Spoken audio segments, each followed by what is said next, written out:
makambo tokomona na Kisasa. Eh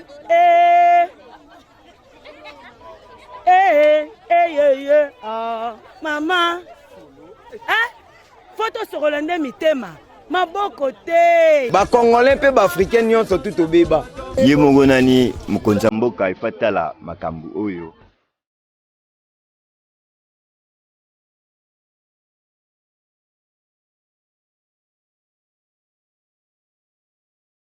Difficulté na biso ka mai kutu boke toka tina bandali kuna bakuluna balanda bino bambango kanga gombe mibali bandaka batu yango 3 mois to okende tozo futa te bakonda ko basilika babimisa biso na bandako koto oke wapi na bana. Est-ce que awa bakonji bayaka bavisa bayaka kana bataka ya élection koluka kaka baluka bavoi mungwa flatter bino akeke ba jour mai ba pesi après quelques jours aller mai ezate.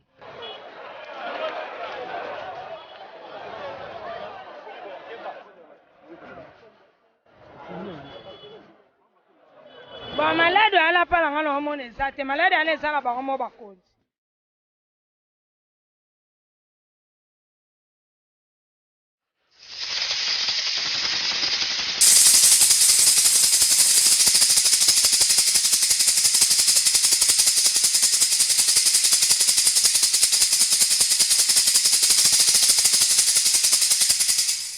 Namoba, na Grand Katanga, na Grand Équateur, na Grand Kasai, na Grand Kivu, na Engumba ya Kinshasa, à l'extérieur du pays, aux États-Unis d'Amérique, Génération Panza Sekele, na Canada, Génération Panza Sekele, na Paris, Génération Panza Sekele, na Allemagne, mon ami Aladji Mbaye, Génération Panza Sekele, mon ami Aladji Mbaye. Grand merci Naba téléspectateurs Nyosoto Yaki Actu Télévision, votre partenaire d'excellence. Grand rendez-vous, il y a Mayangani, il y a émission Panza Sekele, émission en population, émission Oyo Ezako Mema, lumière pour la population, Koyeba évolution en Mboka, le Lengenini Mwana Mboka Félix Antoine Tshisekedi Chilombo Ako Tambusa Bokondinae. Est-ce que na marché liboke ya pondu ezali ya komata to ezali ya kokita, kopo ya loso ezali ya komata to ya kokita, sakombi ya madesu ezali ya komata to ya kokita, na bandaku tovandi. Eske bisika toko futela tozo futela toujours na ba garantie ya ba 10 mois to 3 mois. Est-ce que l'état aza ko régulariser situation sociale ya population congolaise? Est-ce que fonctionnaire ya l'état, enseignants et fonctionnaires publics à l'État, Azakozwa, salaire naye, les 30, dès que c'est la le premier, dès que à chaque fin du mois, toté salaire fonctionnaire à l'État, comment naye kobosana naye salaire jour ya paiement, to comment les 47, les 56, les 66, to ezali lolenge boni. Lolenge nini ndeko Félix Antoine Tshisekedi Tshilombo ako kamba pouvoir naye, baimboka boyebi ete na Panza Sekele tobuka kalukuta te tolobaka obe vérité toye lelo na pokwa lelo pona koloba Sekele ya mboka. Sekele ya mboka ezali nini? Ezali bokoyoka yango à travers rendez-vous y émission Panza Sekele ya mokolo ya lelo. Boyeba ete grand na ko remercier grand na ko pesa bongo grand merci l'équipe technique oza ko sala musala ya malamu na pokwa lelo, coordination technique ndeko Serge Makoso Singa ya Pakebo, 26 ans de métier, moi na mboka matondo epai na yo na coordinateur na ngambu ya régie finale boko mona bongo. L'intelligence ne ment pas, l'ingénieur le plus suspect de la planète, Like Motonge tokozonga ngana yo katanga ensemble tokomata avion ezali likambo ya kobomba te. Grand merci aussi pour na boko mona bilili ya malonga, assistance technique ya ndeko Jansi Muyamuna kata barezo, bandeko Nabo Sanité, Seigneur Patient Goyi, les webmasters et puis réalisateurs intelligents et émission Panza Sekele matondo na yo baimboka boyeba ete lelo bozala ebele liboso ya bitando na bino la musa na ngongo ndeko azalaki na pongi parce que tozali bongo 19h ezali heure ya kolala te. Benga ndeko azalaki libanda ya lupango parce que tolingi toloba ba vérité ya mboka. Na kozala bongo ngai moko te na émission ya lelo tozali na invité spécial au boyebiye tokokima mbango bongo mpona komonopoliser parole te ndeko Orny Kanu Ilenda o azali invité spécial ya émission Panza Sekele ya lelo ndeko Orny boye malamu et puis grand merci pour la sens na yo ya disponibilité. Merci ndeko Nawej na pesi bino matondo na ndenge bokanisi ngai bobengisa ngai émission na bino na pesi bino matondo pe bana USCD Union des ethnies du Congo pour le développement ba pesi bino pe mbote to pesi pe ba diaspora nyonso bakolanda biso partout dans le monde mbote na bino boyamba mbote et outi epai ya bana USCD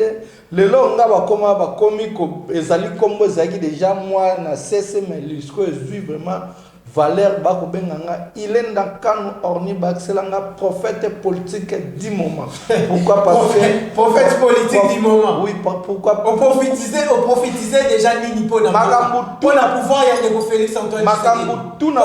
sacré. Makambu tuna prophétisa nyonso eko salama. Donc nyonso na loba ata moko ratete nyonso eko salama yango moni le peuple congolais bako benganga prophète politique du moment Ilenda Kanu comme candidat président de la République en 2023 et puis futur président de la République démocratique du Congo au-delà de 2023.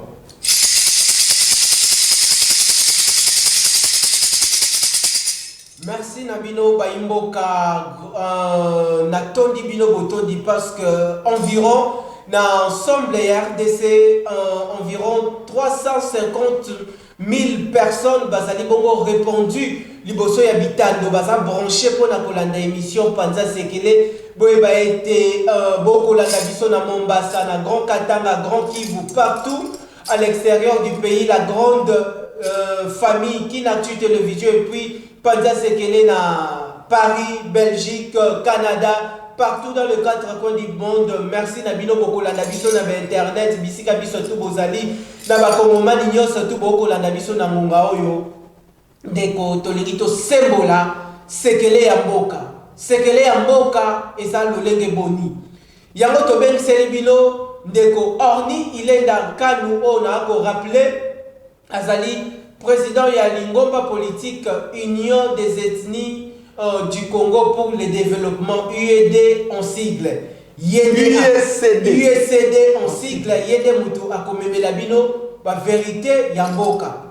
ndeko esika okostala biso na salon na yo na kati ya ndako na famille na yo vandisi bana libota malamu dimanche elamo epai na bino et puis okotala biso na boutique d'habillement na terrasse bisika biso tout na ba Carrefour nyonso tout yengumba Kinshasa bokolanda ndeko Richard Nawej mwana ya mapinga le katangé le plus intelligent le plus suspect bokolanda ngai na ngonga oyo. Merci aussi na Kinactu Télévision pour na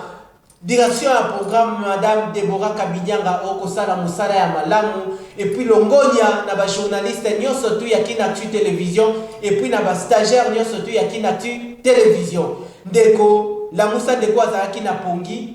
benga ndeko azalaki libanda ya lupango akota bongo na kati ya ndaku aya koyoka ba vérité ekolobama ndeko Ilenda avant to simba bongo sujet na biso te fungola yango bokambi ya mwana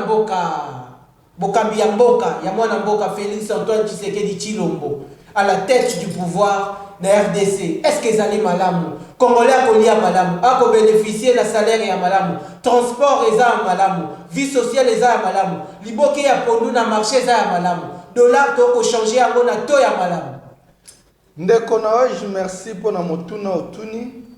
babi ete motuna ya bien ezwaka pe eyano ya bien matondo talatina ete lelo bakongolais bakobenganga prophète politique du moment. Pourquoi? Parce que makambo nyonso o ngana lobaki yango kaka ekosala avana ya nolana motuna naona kofungola mwa parenthèse moko ya moke na 2019 nazalaki na Grand Kasai nasaki tourna wana tourner na Grand Kasai nasaki tourner na Grand Kasai mais makambo o na kutaki ezaki makambo moko oyo moni ke ba yango na koyebisa bandeko na biso misusu ba journaliste parce que oyebi tangu libo oyebi ke ba na denosaka na ba chaîne tout tant ba salaki ete batinda ba journaliste moko ba chelanga poison pourquoi ba boma ngai na dénoncer bango na benga bango de groupe ya ba journaliste ba journal Fwati. Pourquoi? Parce que beaucoup de journalistes azali muto azalaka au milieu du village, journaliste azali muto akendaka luki information ou soit ba memeli information maye apesi ya information na ba imboka. Na lekaka na lobby likambo o na kutaka kuna ezalaki esalaki bien te. Pourquoi? Il y en a eu pesa ki yango ba journaliste bo dénoncer yango. Na kutaka na Grand Kassai na 2019 bango pona bango ba transforma ki ba komisa ki Papa Etienne Nzambe Jésus Christ na bango koma ki Félix Papa Etienne nani Papa Etienne Sekedi wa Mulumba Papa Etienne à son âme bazaki ba ko prier ndeti Nzambe na bango voilà na Grand Kassai oui batu nyonso mais moi majorité ya batu Félix comme Jésus Christ na bango donc so ba osambela Papa Etienne Sekedi wa Mulumba Nzambe na bango Félix Jésus Christ. Mais pour nani baba naebisa bango bandeko nanga botika eloko oyo ezali mabe Nzambe ba comparaka na mutu te. Et puis mutu akoki kokoma Nzambe te. Bandeko nanga bayokanga te. Lelo oyo na utai ko dénoncer yango. Dernièrement kaka on a jitan na wuti ko sala tournée on a ebisa ndeko nanga Chilombo. Fozonga na Kasai okekuta makambo ko sala mwana. Nzala ekoti na Kasai na niveau moko yako sakanate. Chance tokendaki na prophète Esaïe. Tokena prophète Esaïe na prophète na Grand Kassai. Pasteur Esaïe aza prophète aza pasteur. Na ebi pasteur Esaïe zalaka na Congo ouais à l'époque. Voilà tokendaki na yango tu na pasteur Esaïe. Pasteur Esaïe kei ayeko prophétiser makambo moko donc ezali kanda ya Nzambe nde ekitie bandi ko frapper. Yango moto na baki malédiction kiti na kati ya Kasai. Donc nzala wana komona kanda ya Nzambe biloko ya kolia na Kasai ezali te minute donc c'est-à-dire à tête au memi biloko parce que na memaki na ba biloko to memaki mais ekokite nza donc malédiction kiti na kati ya Kasai Nzamba ya bandi ko frapper yango na kotuna na bandeko nanga mususu oyo okomona tableau boto bimisi ba pano to lobi tika tribalisme mais eya lokola okopekisa ndeko wana tika moyibi mais yo tango oyiba bandeko ba dénoncer te tribalisme yamayon to déplorer yango to sengi repentance to sengi na peuple kasende to tekuna ba repentir ba senga Nzambe pardon. Pourquoi? Parce que bazali ezali peuple na biso nyonso biso to loba Congo ezali bomoko ini yango pasteur ezali sengi ba senga peuple pardon alimbisa bango ete Nzambe akotikala kozala Nzambe Jésus Christ ko akufaki na kulus pona masumu na biso akotikala peka kozala Jésus Christ donc biso to koleka mais Nzambe akoleka te comme Jésus Christ est autant à seko na seko au-delà de 2023 IDPS ekufa donc IDPS ekufa boyo quand mais comme Jésus Christ est autant à seko na seko comme Nzambe autant à seko na seko ya on to na batu même bande on a biso bo biso no stop prier pour na bande on a biso bazana Kasai batika mabe wana Nzambe ekita na kata Kasai malédiction elongwa poete bazonga ko vivre ndenge biso ngoto vivre ya on a na ndeko Chilombo beta to kuna Kasai outi na Katanga oki monke na Kasai poani beta tour na Kasai otala ndenge bandeko nao bako souffrir nzala ekoti nzala moko malédiction ya makasi ekoti na kati ya Kasai yango to ko senga au-delà de 2023 congolais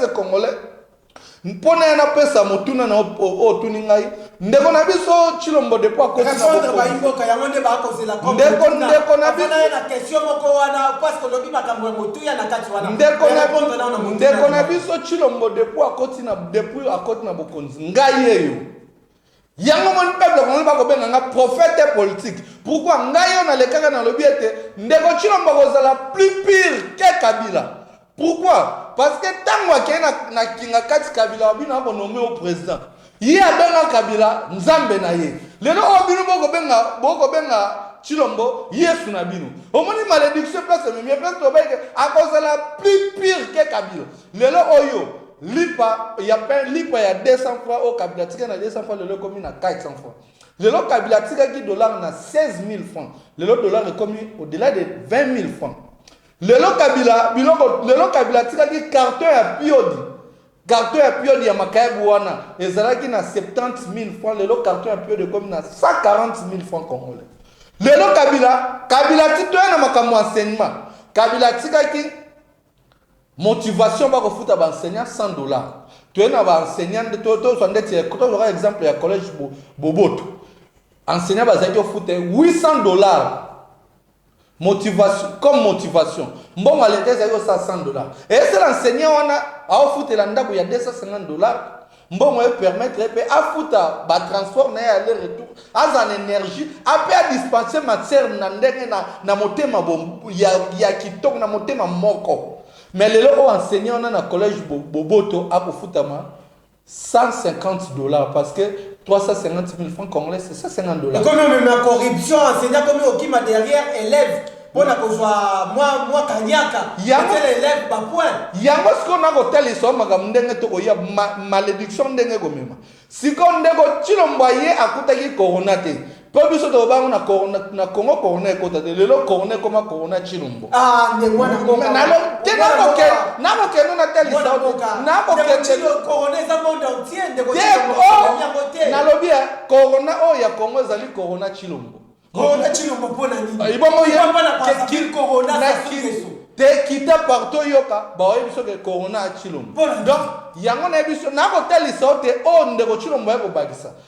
Papa, au moins bokonzi ya solo etambolaka na nzambe. Mais bokonzi o ya mabe, bokonzi o zuwa ngona ndenge ya molili. O peuple congolais ya leli. Oyo mama moko ami boma na ndaku na bana 4. Alobi na boy famille na nge souffrance oyo. Yo kansiete makila ya batu wana bazali o bakufa o bakenda. Yo kansiete bakotika ndeko chilombo. Mais population nde mutu avota ya bimana bavwa o abimana ngo mwana mboka. Population apesa 8%, apesa chadar. Apesa ndeko chilombo 8%, apesa ndeko chadar 18%, apesa ndeko faulu 64%. Nani aganye na mamponomi? Ezaka ndeko chilombo, mutu a gagné, mutu abimaki le premier, mutu a joué 64, na mutu a joué 8, nani a gagné? Mais les gens ont kota. Yango pesi na hotel so. Yango mona hotel so. Yango rêver ça y to. Sika na tali so te biso to na kati la muka te mais parce que biso to ezana ba point auto kabona na la muka. Ba la muka référence ba ba lo ba papa Etienne azar référence. Mais biso to lo ba papa Etienne azar modèle te na Congo. To lo ba ngo te lu. Nani sa modèle te. Papa Etienne mais wana ba congolais ba ko seka yo côté ba congolais place bazali ba yebi ya. Il est boni de ko la kisaete papa Etienne Tshisekedi wa mulumba kondo oyo congolais yo surtout na respect na epai na ye. Yo ko lo ba sa modèle. Mangana démontrer na ke no pas à pas. Oyebi ete tant que tu as indépendance, tu as une institution démocratiquement élue.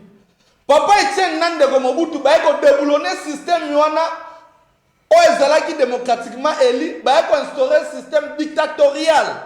C'est ça, au monde histoire. Il y a un biso to le ka, au monde biso to le ka pour nous tangi ça batu histoire parce que faut comprendre le passé. Papa Etienne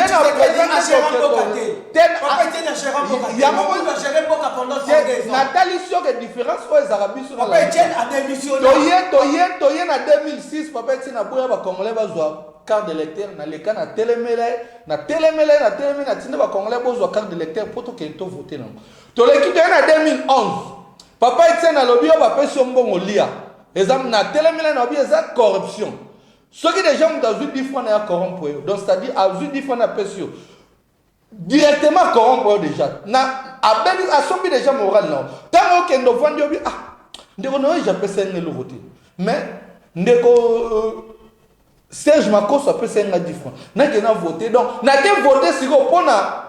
ba projet na yo na ngote mais na ke voter pona na zana dette morale ya ndeko Serge appelle ça 10 francs. Yango mo na telemaka na obiete ezali corruption ba so ba pesi mbongo zombongo na katango bambani mutu ana elongi ko voter te. To na 2000 otoleki 2011 2012 2013 Papa Etienne a tindi ba congolais tola la pongia ba bébé na le kana telemele na obiete congolais ko ikola la pongia ba bébé te soki pongia ba bébé yondo kola la pongia ba bébé au moment na ko telemela bango ba ke la mukana ibinza ba ke ko sala réunion na famille na ibinza ndenge ba mesana ka ba pesa ka mobutu transition internet ba ke ba isa kabila ke obiso nde ba kolo Congo muta osala loko ate pesa biso bo union so apesi bango mbongo yango mo na tuna ka bango na opposition to zora mbongo te. Ba journaliste c'est beau ça, beau qui t'a rappelé sur le terrain, beau ça mais investigation. Siège journée IDPS et son maman au-delà plus de $1 million. Et ou en opposition pour la monter, bon on est 8 heures. na tuna ba mbongo Kembo aussi j'ai idée parce que on a 1 million. Mais faut kita otuna ke siège Joannel mettait son bama na combien mbongo wana bazwaka ngwa kabila mutapesa bango mbongo wana mais il est c'est ça parti munene ça na partenaire ça na mikili ya poto et ndenge na ndenge d'ailleurs ndeko Eliezer la tuna ndeko Chilomba ebisa ke siège obosombi yango na mbongo nini wana 2016 ndeko Chilomba lobio eza cop nanga to saki na Sami Badibanga mokonza cop ebo yuta kale eza cop nanga to sa mais on montre que yo kotela bango lo baba kotizaki mais ye mo ndeko Chilomba ba ezali ko ye mo ndeko Chilomba ba eza cop nanga to saki na Sami Badibanga ndeto zo il est pas c'est ça na ba yango moni ko taliso transition éternelle wana ngana au moment na bandi ko réveiller peuple congolais na ko telema 2015 Kabila na ba loi na ya loba ete to le na recensement na biso peuple congolais na biso ko bandi ko na so tuni fangi na bi au moni ba fangi na bi oui je suis vigilant na bi au moni place na biso to telemela Kabila to bi transition et relecate et place papa Etienne Bazali ba oki soni ndomo na ba ye ba kesa la resop na ba so rasop na ba ba ya awa na ye bi sa même to ko ta makamba Moïse Katumbi Moïse Katumbi tango abenga ka to ko kota population akotala yo yeba vie sociale lelo yo est-ce que ba chaîne de belé to ya ba chaîne ya ba 32 ans kino lelo ba Salomon bazali bongo ba chaîne couple bazoluka babalana mais koko so ezali na mboka ba chaîne ba kolala na ba salon pendant qu'il a ko vivre na petite chérie na ye lelo yo pourquoi garantie locative ezali ya komata 10 mois tomoni na ba Congo Brazza ezali lolenge moko te est-ce que pouvoir il y a de Félix Antoine Tshisekedi Tshilombo ba ko penser na social ya peuple congolais to tes slogan yo ka zela siko na elo webi yete ezande ko Tshilombo tanga ko na bokonzi akuta ke ezaki na pire exemple ya ba famille na famille peut-être nous avons 10 na famille 4 babima bakenda ko futela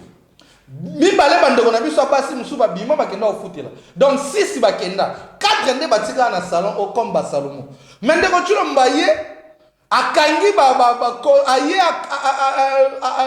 aye na souffrance nde na obaki ngo utiliser ba moyens pour na souffrir peuple congolais ba o bakende bakefutela mbongo kofuta so ezate ba na bakenda pe babota bazongi na bana ba na salon o abasi pe place bakendaki na mobile pe mbongo kofuta ate azom tala na salon to zaki 10 na salon to ko na 30 c'est ça 10 mois et on a garanti ça 10 mois yango wana situation elakisa ke situation ya mboka yango tolobaki ete tocha mutu oya koki moto oya sengeli moto oya zali na okoza na makanisi mais moto oya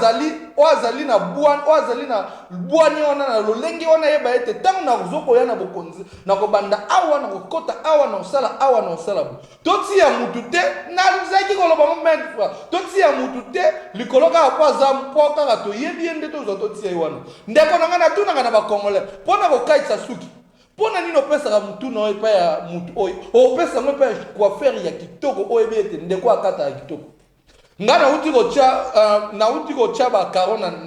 na chantier na zaki nango mais tellement na kezo mutu ayebi musala te oyebi abebi senga musala e komika ka so nyati we ba karo ko buka o ba mona donc c'est à dire na pesi chantier na mutu o ayebi musala te siko na comme d'être ko sala double travail donc c'est à dire faut ba longola su ba karo wana ba bandela musala et alors la ndenge mo mboka na biso 5 ans o ezali ya double travail o to pesi ndeko Tshilombo ayebo bebi se puis be kanda ndeko Tshilombo ya nango ayebi ete peuple o ba vota ete kanda waza kanona bakata peuple oyebi moyeni ndeko Tshilombo akotilize akotilize ba moyeni nyonso mpona koniokola mpona kovange contre peuple ram likambo ram bokolobela ngo lisusu te lelo oyo bato ekomi otie mbongo para mayibi journaliste moko olobela ngo te nie likambo ya bato lobela ni ram awa oyaki kobeta sete mpona makambo ya mais responsabilité nini oyo yo en tant que président ya lingomba politique USCD lutte nini ozali na yango mpona kotelemela makambo ya ram mais papa nalobi toye na makambo ko ram bakisa na my god rêve oyebi combien ngana kita na kuta na Serge Kassav my god rêve nani ya na mwawa mais ndeko Chilombo eza lokola bindo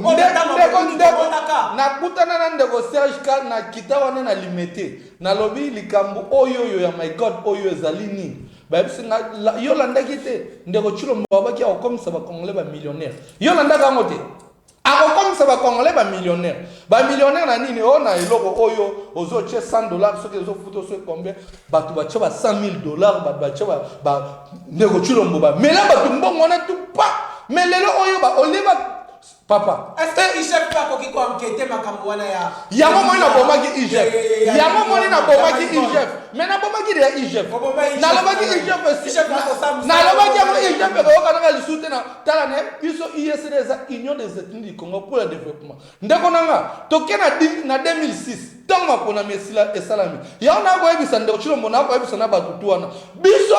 tosaka marche tobimaka na baba pe toaka na ba marche musu tosaka na ba cimetière na butu tobela batutu oui ya soloka papa biso marche na butu tokito ona koloka kobelela si tobelela ba koko nyonso wana boya oseku yo moko na population nyonso partout na Congo Koko c'est la population na yebisio tobelela ndeko na weje na 2006 tobelela to senga na baboke na ba purification na ba carrefour tout ya ba cimetière bobelela ba koko ba biso solution mutoto yeba ndenge ni to ko yeba muto agani mapona mite to belela bangunza ba belela na butu wana batutu tanto zonga na babutu mingongo loba baloba ete muto akolona mapona akoganye mapona mite soka dinga bi par force preuve kozala souffrance koya makasi monyoko le koya makasi akomona nzela te bakoko bapesa des gens yango mo to ba ete pouvoir pour le peuple souveraineté ça yo peuple donc yo peuple oyo soki okotelema te okotika bayiba kwa bokonzi obitika na vwana kasi yango ne plus souffrance ba ndeko Ilenda merci population bo kotala biso bisika biso tu bozali na ebiete na ngonga oyo TV zali radio te TV Zali Radio Ténéré na Kolo Baba Imboka. Merci infiniment pour la particulière attention na bino na moni pat téléphone yeko pe la moto awa na ndenge ya kosakanate mais ba message na bino to kotanga yango na le peuple d'abord.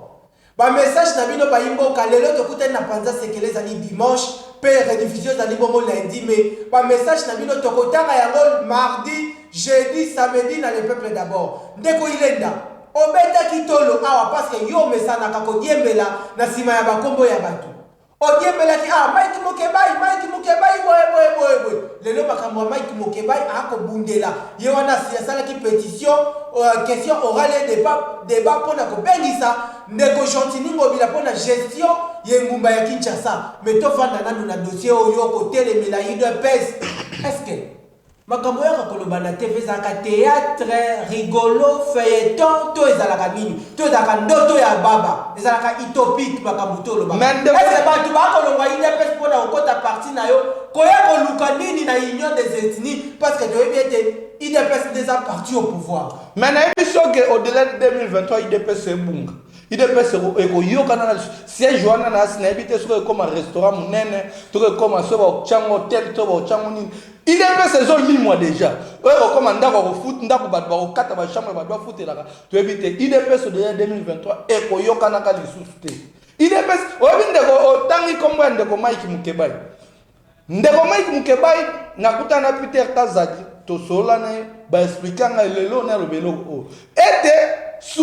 omoni tribalisme eza mabe souci ndeko Mike Mukebai ezalaki ni ntango obundisa Gentini omonto bakréé wana union sacrée souci na bango ezalaki ete bazwa muluba akoma gouverneur na ville ya Kinshasa muluba ngo yaki nani Peter Kazadi démarche ya Mike Mukebai ezalaki wana mais ba Peter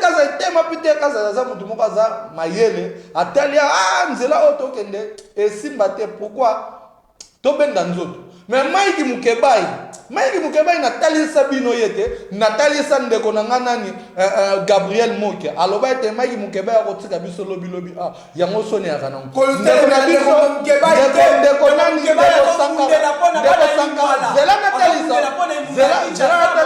bana lingwala samedi ba sepeli ba wololi samedi ba wololi nani tuna Mike Mukebai ya ba wololi Mike ngai moko nazaki présent bana lingwala ba wololi Mike Mukebai ba sepeli na ndenge ba longoli ba immunité na ye na ba kumisi ndeko ba longoli ba immunité ya Mike Mukebai nanu te ozana information te ozana information te ndeko mais pensa sekele et kasi ba longoli ba immunité na ye bana lingwala ba sepeli pourquoi parce que menga ye ngande ko Gentili Ngobila combien de fois na loba moko tu na koyi ko ya ko senga autorisation pa ndeko Gentili Ngobila te pour azali illégitime mais combien de fois ngana meka ba marche awan ndeko Gentili Ngobila atini ba police ba ko gazenga combien de fois mais ce qui Gentili Ngobila eza makambo po biso to loba teke o ya mabtolo ba nyonso ya mabe so ya malamu za to loba na yiki na tel sibino makambo Gentili Ngobila osala banzela ba elengesa banzela to moni Mendeko Mike Mukebai, au lieu aucun débat gentil, aucun bundela à venir dans Kabi, parce que y aura 8700 dollars. Ata un fois Kabela Ramutute, ni te, mbongo ne alia kayango, yemoko, ce qui kolobela lingwala, azoko quand même pas, batinda yo eza, bana lingwala ne va voter pour que ne kolobela bango. Mais est-ce que, au cas de Mike Mukebai déjà ça la démarche moko pour nous contre lingwa, pour lingwa, à ça la moté donc je dis lingwa, Mike Mukebai pour na, ya mama ni bana lingwala ba semela, ya mama ni bana lingwala ba yebisa ki. Papa, liaka no mbongo, oh d'ailleurs nde ba longo ba immunité no ba lingwala ba sepel pour que prison. Mais ba lingwala ba ki na 2023 soki yo sakani yo meka o postuler. Ndeko chilombo peuple congolais a la kaye soka meki na 2023 a ozo 3%. Yo ba na lingwala ba so ozo même pas 3%. Meka na 2023 la population. Oye ko sa population awana le peuple d'abord. O ko si population ke otamboli na bandalungwa, otamboli na quelques communes à Lengumba Kinshasa, au moni pousse ko ça la transport ndeko ilenda. Olanda ki oloti ndoto tote élection bandi ozuite nde makanisi juyo wa ko sa population il faut qu'on respecte la population. Il y a une malédiction dans le baki. Au moins une malédiction place, au moins une place nation qui sera bien encore toujours na triomphal. Ndeko chilomba lobito la pindai devant Nzambe pe bino peuple mokonzi. Wa ko trahir libabe elandai. Wa ko trahir yeba ngo nyonso ya mabe elandai. Est-ce que tu es pas comme que pousse que ça transforme dans Mboko? Pousse que ça transforme. Mais le pousse comme que ça transforme. Moi findeko sika feuilleton. Kita kendena ya on a vu que aux ali grand journaliste au Congo est respecté kayo. Grand journaliste au Samsano au moins na boa kele ba frère na boa ka ngombe na ba chaîne belé na boa ka ngombe. Ndeko na wesh a osa musala na ya malam. Mais bo kita bo tala bo mona ndenge pousse que ça la transport. Nakati pousse bango e ko mema batu combien de ma deux personnes. Muto akokumba. Mais mutu ndako tindika te pousse. Et même à 2 personnes. Oh mon, pour ce comme il ça transforme la ville à Kinshasa. Il y a un temps qui te commande oh non te monter. Pas de pas foot à combien. Faut bien de bo kita. Il y a des faut penser à information. Oh, au lieu d'en repérer ça. Donc biso to bundel 2023 moto et bando ça transforme na Prince T. Moto bando za la kana na au monde ndenge soko kende yo ndenge za kota de la science. So comme na 24 moto yo tie donc c'est-à-dire biso to bunda parce que lelo oyo bande ko moto comme ko tika batu na ba défaut bande ko na biso ba ko buka na makolo ya basi ezali charge ba ko pesa na 2023 tant na ko banda ko diriger bande handicapé na poto zo ba mo en charge. To zo ba mo en charge bino ba ko sa ma be na 2023 charge on est comme la biso. Yango mon biso to lobaki na ISD na programme na biso na vision na biso tango na ozo bokonzi to lobaki yango budget ya 250 milliards de dollars. Boso ndeko Félix Antoine Tshisekedi Tshilombo. Na combattre bango tout. Na combattre bango tout ndeko na ngandeko na waji. Ngai au-delà na 2023 na komona candidat wa voter mwana ngai te. Ngai na budget de 250 milliards de dollars. Chaque année tu es capable de mobiliser 50 milliards de dollars. tolobaki yango baenseignant tokobanda enseignant na salaire ya $1,500 tolobaki yango professeur à université tokobanda na salaire ya $15,000 discours à lokuta oko sa yango na yebi yo peuple otongo peuple oyo bapianga confiance au-delà de 2023 bamona ndenge na kotransformer mboka oyo pourquoi parce que nazali na bolingo na amour ya mboka oyo nazali na bolingo na amour ya mboka oyo yango biso tolobaka na devise na biso ezaka travailler pour les nations.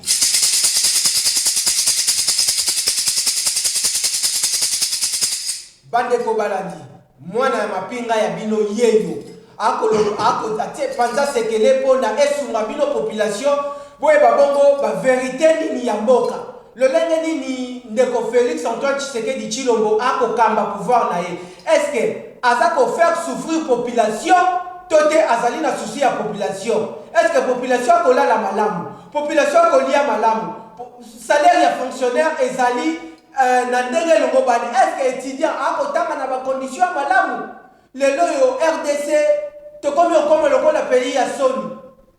Congolais komi na niveau à côté Falipa ya Mwamba Congolais komi na niveau à côté Falipa ya Mwamba okomona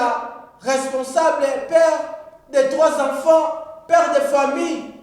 makoki ezalité accueilli par maman moi mapa de Filipa ya 200 francs Mwamba ya 200 francs Amélie Maï pona kende musala mais na pourquoi possibilité ya kofuta nyongo ali pesate abimi 3 papa aye kosenga nyongo ya mapa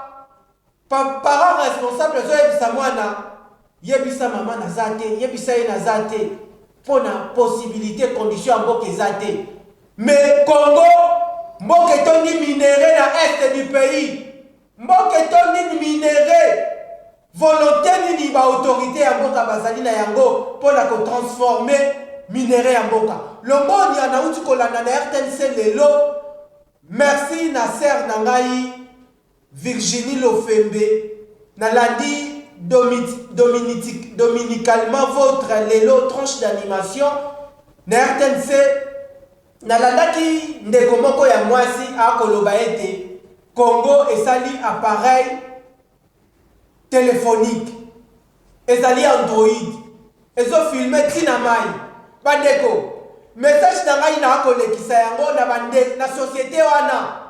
tote na mwana mboka wana asali téléphone asali téléphone parce que tolobi consommant congolais made in Congo message le kane kote la bino soki komeli bino te ndeko akotala panza sekele akomisa bongo message toza besoin ya mwana mboka wana asali téléphone aya na panza sekele il faut ça la promotion à musala na ye ndeko orni il est dans Kanu to fungoli sikoyo chapitre ya Congolité pelisi moto na mboka Congolité ngebo mboka ba étranger ba kongomani te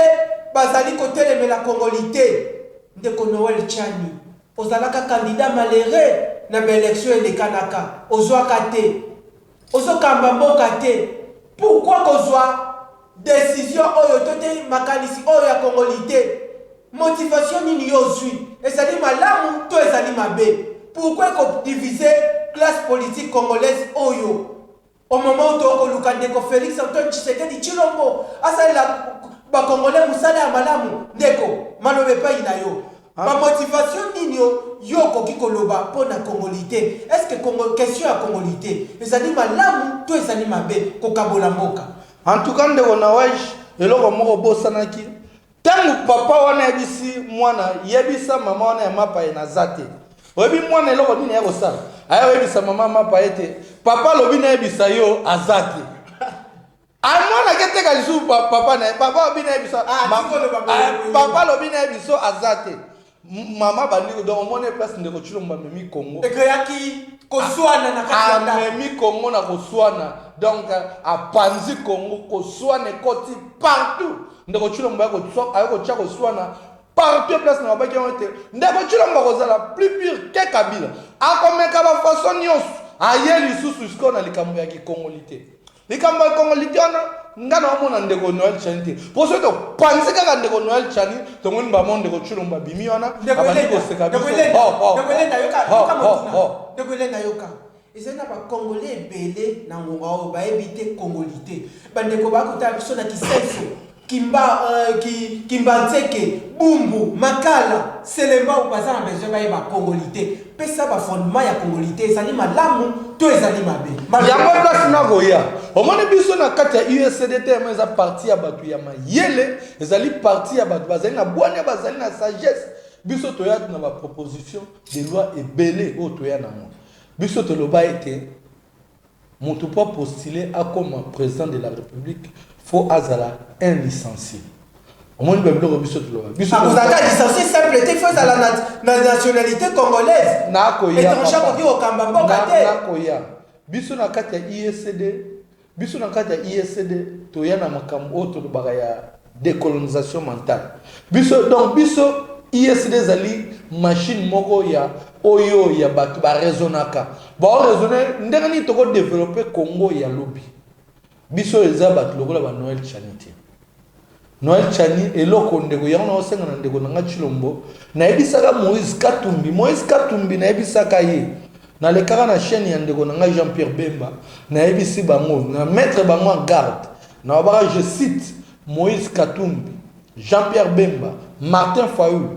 Adolphe Mozito Oyo akokende pembeni ya Chilombo a reconnaître comme président légitimement élu ayeba ete yombona ndeko Chilombo alobaka na triomphal e kolanda na ye ndeko Moïse Katumbi bamonaka nga oh tete biso toke Félix c'est mon frère voilà Félix c'est ton frère allez-y tala yombona place comme mabako ndeko na biso caméra lelo pas na prison. Rebi que ndeko caméra ndeti sa côté na prison et s'il cagé judiciaire et baby a proposé là ndeko caméra écarté des années en 2023. Voilà. Ba yesiko ba wandi otala konga pe balinga ba me comment tu vas me gaba tinda ba me kayo kwa ni yoza munani petit poisson ndeko na hoje omoni nga na respecta kayo soko tel na kati ya Congo hein ngana grand poisson population ebike ndeko ilenda sali poisson ya mukie 2023 so kaza devant ndeko Chilombo ko battre yo tala ndeko nanga au moins na 2020 attendez ko Noël Chani ko battre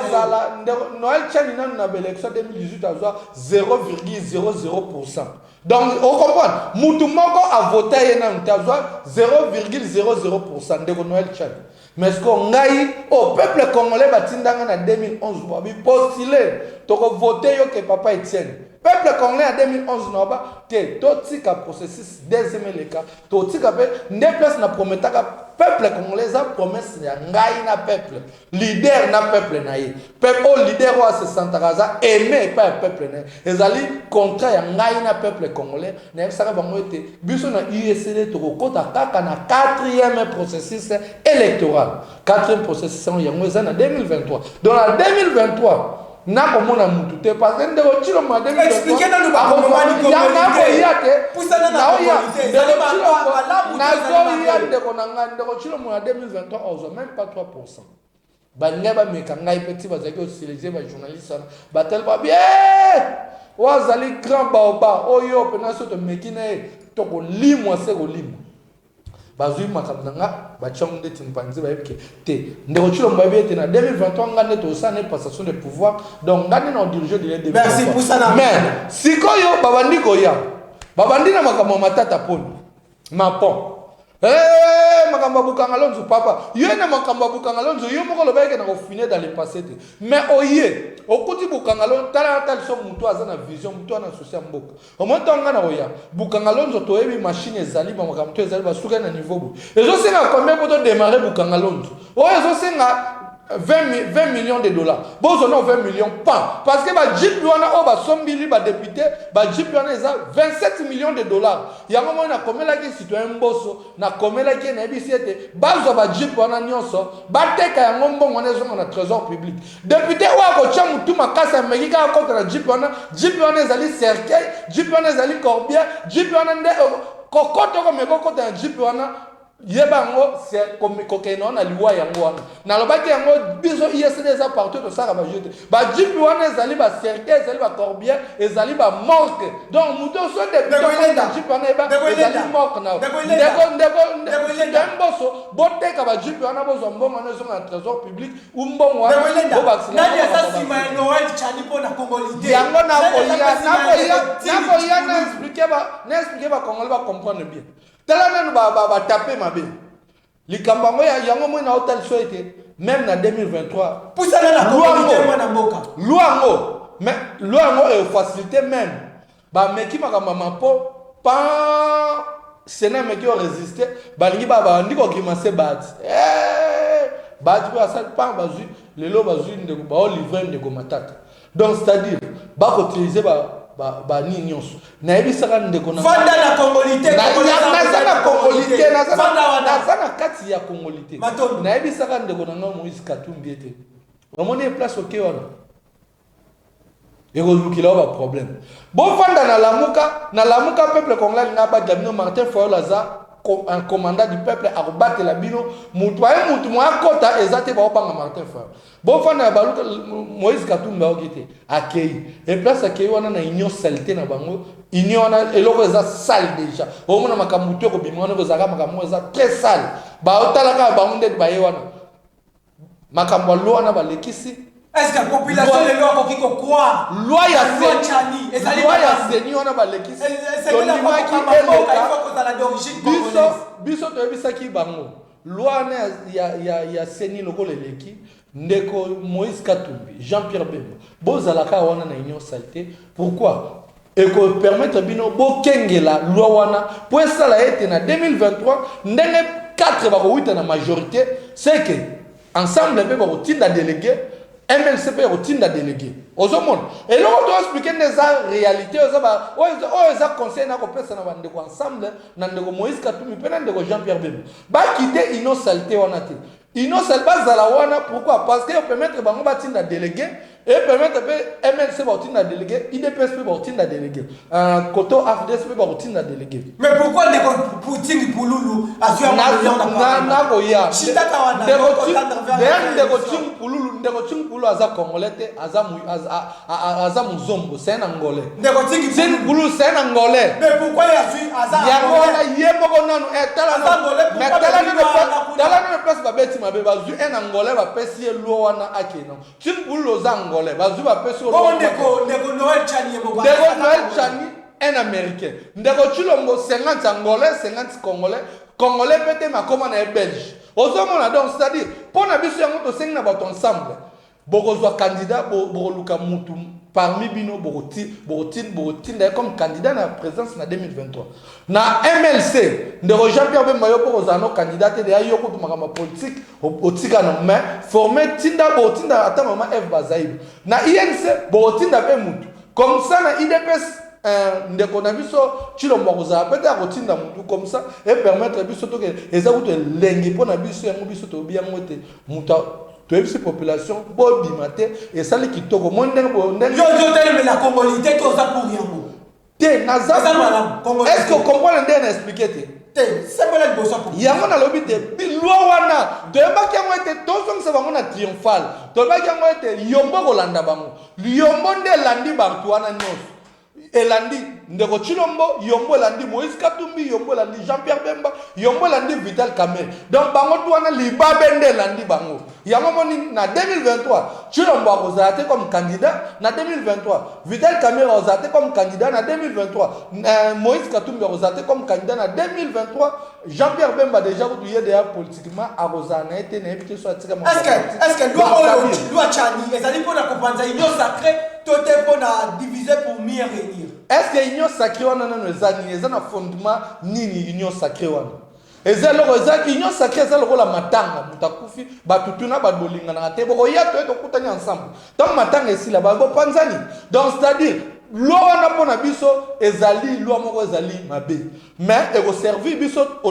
to za na procès servir biso kaka na 2023 pourquoi et permettre ndeko Chilombo akozala te comme candidat parce que ndeko Chilombo azali depuis Dakar ndeko Chilombo azali depuis Dakar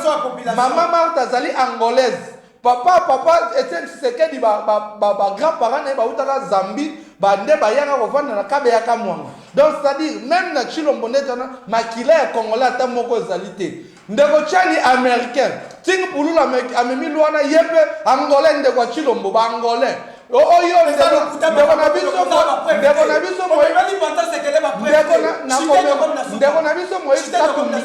makila ya Congolais ata moko ezate. Ndeko na biso Jean-Pierre Bemba pe demi Dakar makila ya ba Congolais ata moko ezate. Azali Congolais azali mutu Équateur mwana mboka. Chite ko diembe la Bongo yo oyebite ke papa Saulno aza portugais. Bongo yo moko za nationalité du ngai 100% Congolais. Mboko ya ngai biso bakoko na biso USD biso bakoko na biso bato bundisa mundele biso bakoko na biso bato lobaka mabele ya on a tuna bato boye biso ki chasse linyo laksani ki chasse ko vanda boye biso linyo na 30 secondes mano bana na 30 secondes na 30 secondes na bosenga mes chers compatriotes congolaises et congolais eloko oyo esangisi biso eleki ya makasi oyo ko diviser biso tozala bomoko souffrance onde ochulomba monisi biso ekosila nango de la 2023 ba jeune nyonso bakosala ba jeune bango eza nini bakende bapelisa eloko bango balingi bakende bapelisa moto mboka eyinda mais soki mboka eyindi boyebi loka bwago boyebi ndenge mais awa wa ekosuka te 2023 ndeko Chilombo dégage président Ilenda Kangu futur président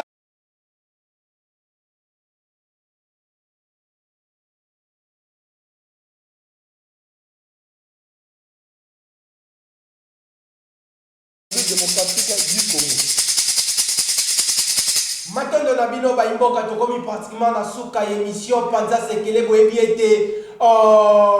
Sekele zalaki pona bino ba imboka bo s'éclairer. Grand merci l'équipe technique coordination technique ndenge na lobaki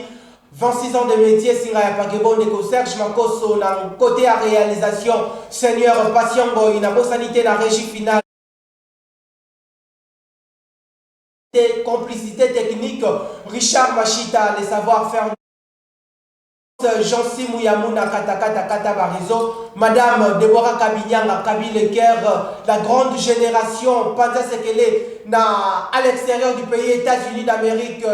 Allemagne Paris Belgique Matondo Nabino Nekomnawesh Azoya Bongo Allemagne na 2022 grand merci Nabino et puis la bonne sanité équipe Nyon surtout il y a rédaction il y a Kinactu TV et sans oublier Basta Nambala Yasima pour un nouveau numéro. Makambo toko monana kisasa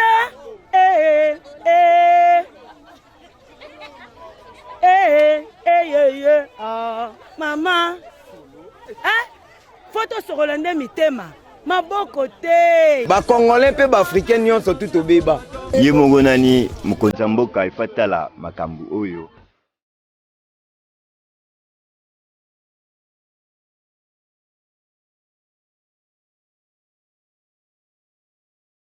difficulté na biso ka mai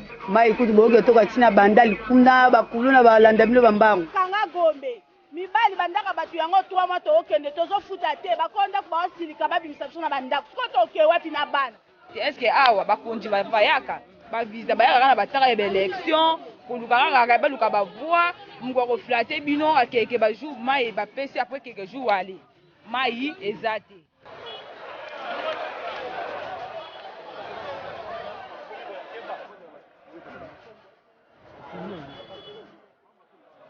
bon malade ala pala ngana omona eza te malade ala ezala bango mo bakonzi